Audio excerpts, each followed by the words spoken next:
Hello students, today we are going to discuss about the shell structure and functions. Dear student, आज हम जिस topic की चर्चा करेंगे उसमें है द शेल, जिसको हिंदी में हम कोशिका कहते हैं, और इसके स्ट्रक्चरल और फंक्शनल यूनिट के बारे में हम लोग जानकारी प्राप्त करेंगे। डियर स्टूडेंट, हम सभी जानते हैं कि हर एक लिविंग ऑर्गेनिज्म, चाहे वो प्लांट का एग्जिस्टेंस हो या फिर ह्यूमन बीइंग्स का हो या फिर अदर एनिमल्स का हो, हर एक लिविंग ऑर्गेनिज्म जो है सो वो सेलुलर यूनिट से बना है, कोशिकीय इकाई से बना है। तो अब हम देखते हैं जो इस सेल से किस तरह के ह्यूमन बीइंग्स कैसे अपने आप को फॉर्म करता है, कैसे एनिमल्स का फॉर्मेशन होता है, इन सभी पॉइंट्स को सेल के अंतर्गत देखेंगे। Dear student, all living organisms are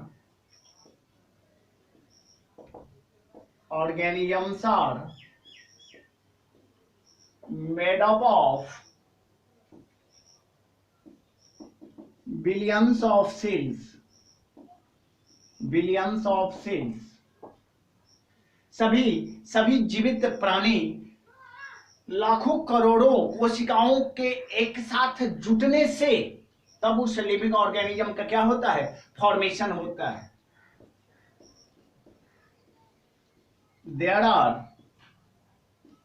200 different types of sales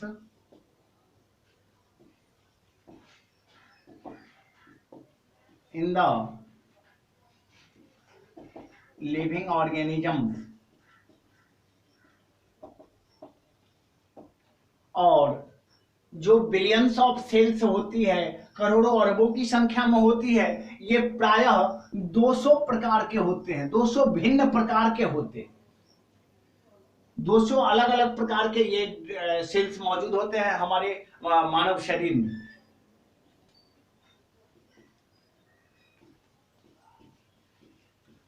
These cells are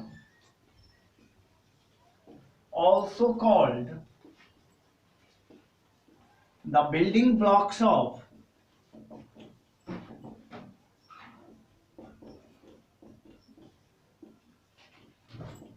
the living organism।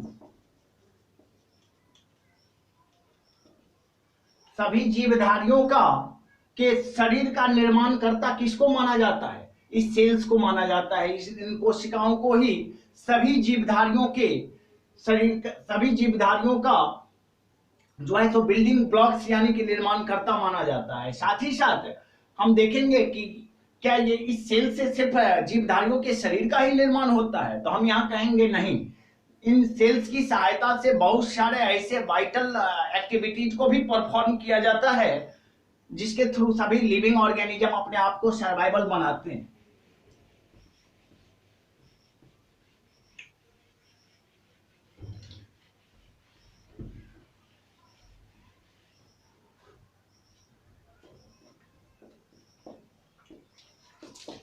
These cells are capable of performing many vital activities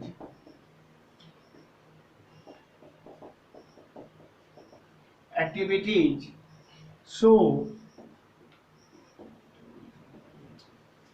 they are also called the structural and functional units of the living organism।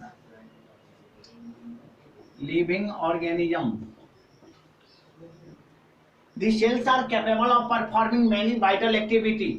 ये शरीर का निर्माण करता तो है ही, साथ ही साथ बहुत सारे ऐसे वाइटल या जैव क्रियाओं को भी ये क्या करता है, परफॉर्म करता है।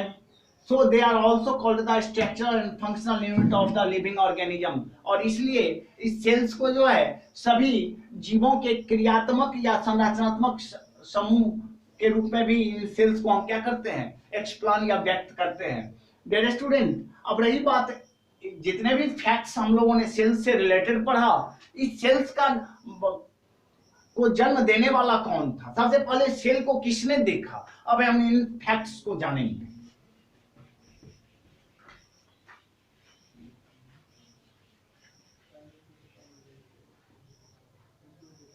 In 1665,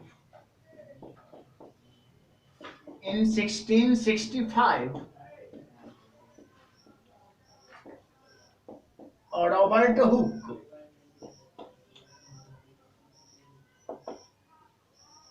first observed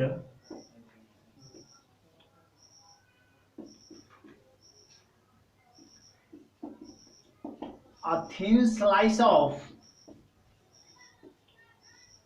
cork under the primitive microscope,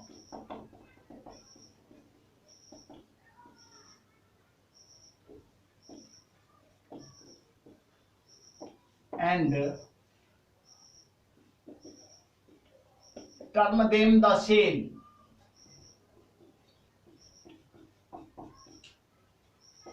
सर्वप्रथम रॉबर्ट हुक, जिन्होंने 1665 ईस्वी में क्या देखा, a thin slice of cork under the primitive microscope, उन्होंने अपने हाथ से बने हुए एक सूक्ष्मदर्शी या माइक्रोस्कोप की सहायता से उन्होंने एक कॉर्क के पतले टुकड़े को क्या किया, तो माइक्रोस्कोप के अंदर डाला, और then he saw a compartment of honeycomb inside the cork, और उसका नाम क्या दिया, सेल नाम दिया। डियर स्टूडेंट, ये तो कुछ एक टर्म्स रिलेटेड था, जो कि कोशिका से रिलेटेड टर्म्स था, जिसको हम लोगों ने अभी डिटेल किया। अब देखेंगे अब इस सेल्स के आधार पर किस तरह के ऑर्गेनिजम्स को हम लोग प्राप्त करते हैं।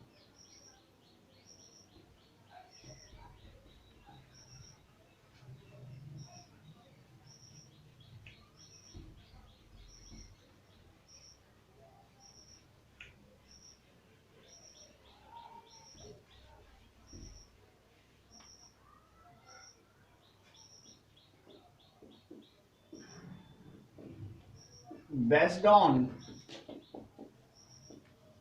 cellular organization,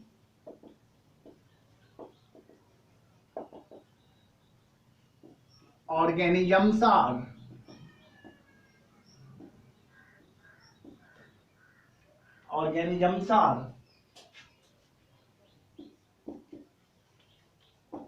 classified into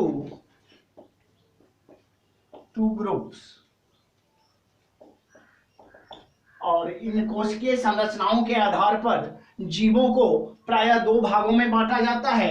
उनमें से एक जीव को हम यूनिसेल्यूलर कहते हैं। क्या कहते हैं? यूनिसेल्यूलर ऑर्गेनिज्म, जिसे हम हिंदी में एक कोशिकीय जीव कहते हैं। एक कोशिकीय जीव, और दूसरे को कहते हैं multi cellular organism.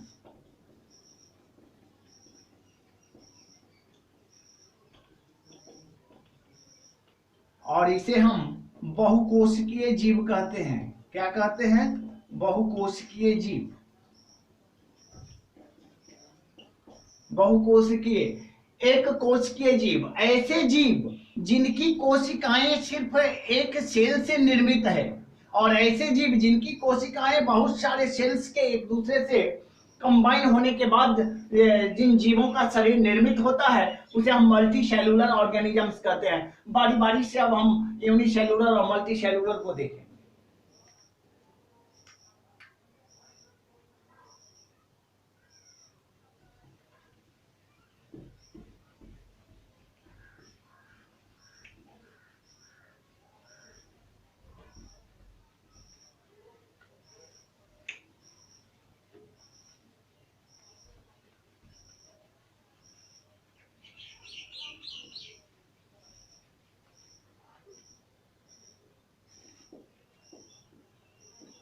Unicellular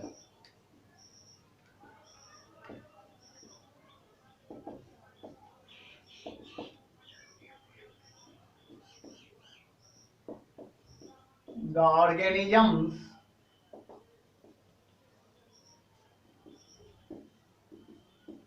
which are made up of only a single cell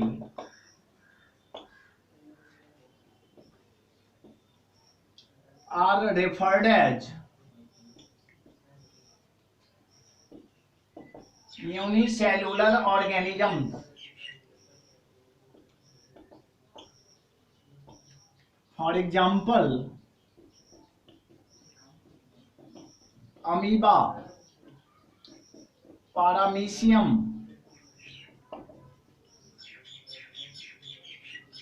evelina, etc. ये सब के सब यूनिसेलुलर ऑर्गेनिजम्स कहलाते हैं। क्यों?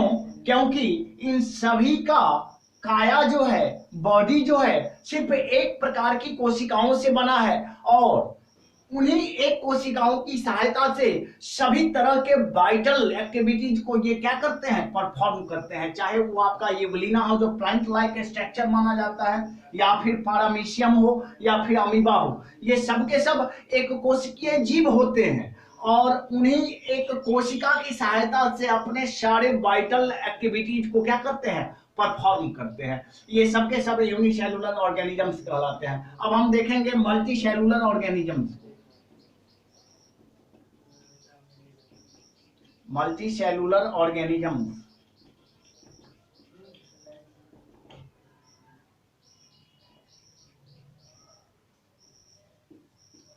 the organisms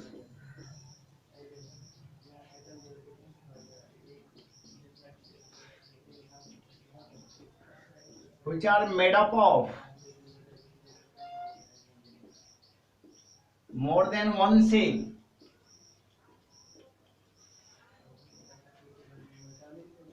are called multicellular organism. For example, plants, human beings,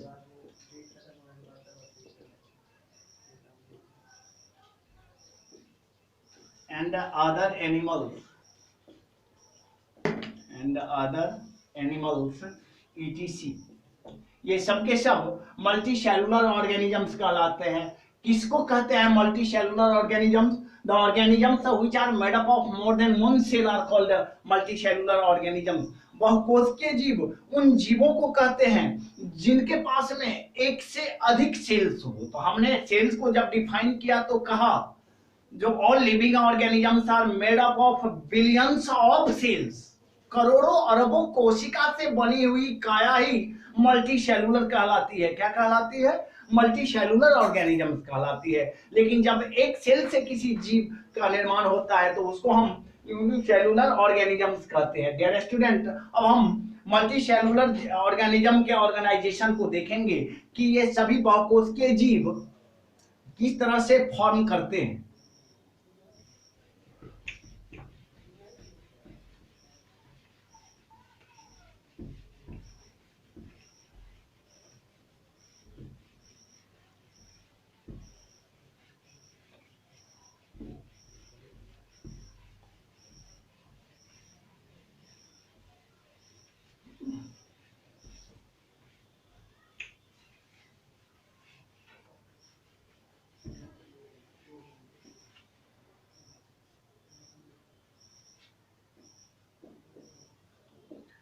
Organization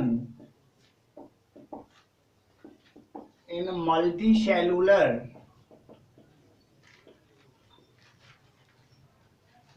organisms।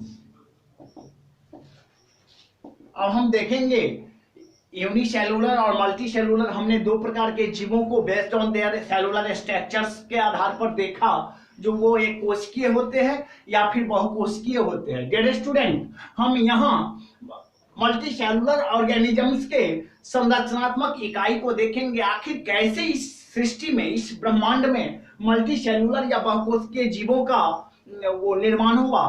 तो इसमें हम देखेंगे हर एक तरह के मल्टी सेलुलर ऑर्गेनिजम्स जो होते हैं वो स्टार्टअप में वो सेलुलर स्ट्रक्चर लेकर के ही चलते हैं।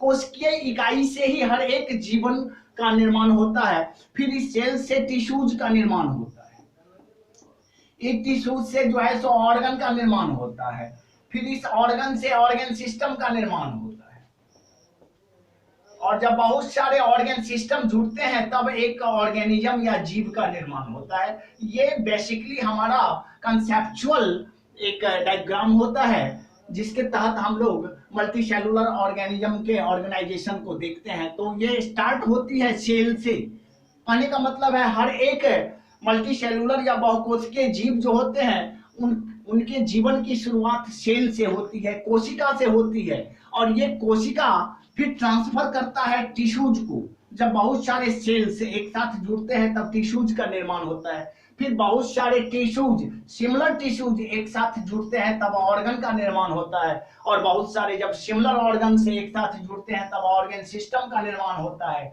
और जब बहुत सारे सिमिलर ऑर्गन सिस्टम से एक साथ जुड़ते हैं तब एक ऑर्गेनिज्म या प्राणी या जीव का निर्माण होता है। डियर स्टूडेंट, अब हम बारी बारी से इस सेल स्ट्रक्चर, फिर टिश्यूज के स्ट्रक्चर को जानेंगे, फिर organ system, then finally we reach to the point organism, और तब हम ऑर्गेनिज्म यानी प्राणी को देखेंगे। तो सबसे पहले हम सेल को देखते हैं।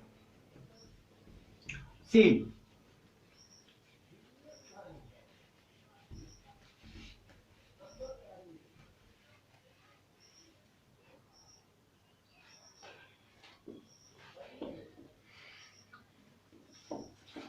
these are referred as the structural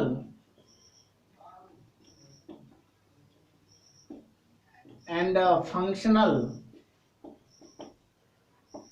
unit of the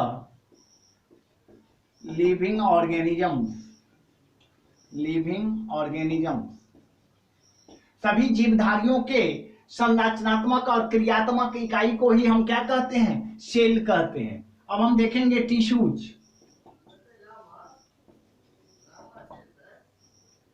a combination of similar sales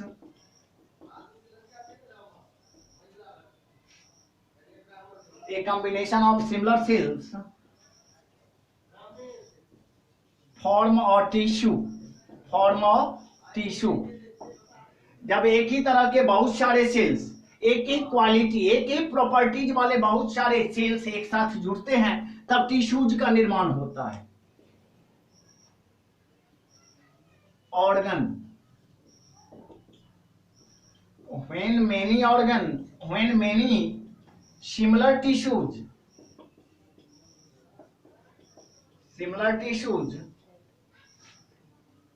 combine with each other,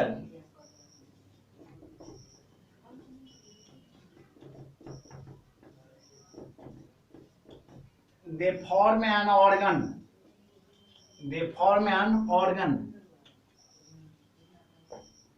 और जब बहुत सारे सिमिलर टिश्यूज एक साथ जुड़ते हैं तब एक अंग या अंगक का निर्माण होता है। फिर जब बहुत सारे सिमिलर ऑर्गन एक साथ जुड़ते हैं तब एक ऑर्गन सिस्टम का निर्माण होता है। अब हम ऑर्गन सिस्टम को देखें।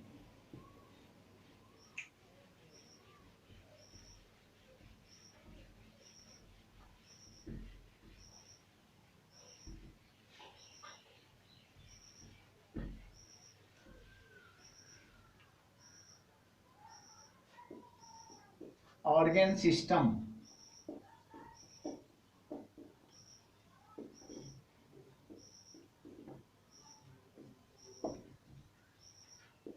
when many similar organs interact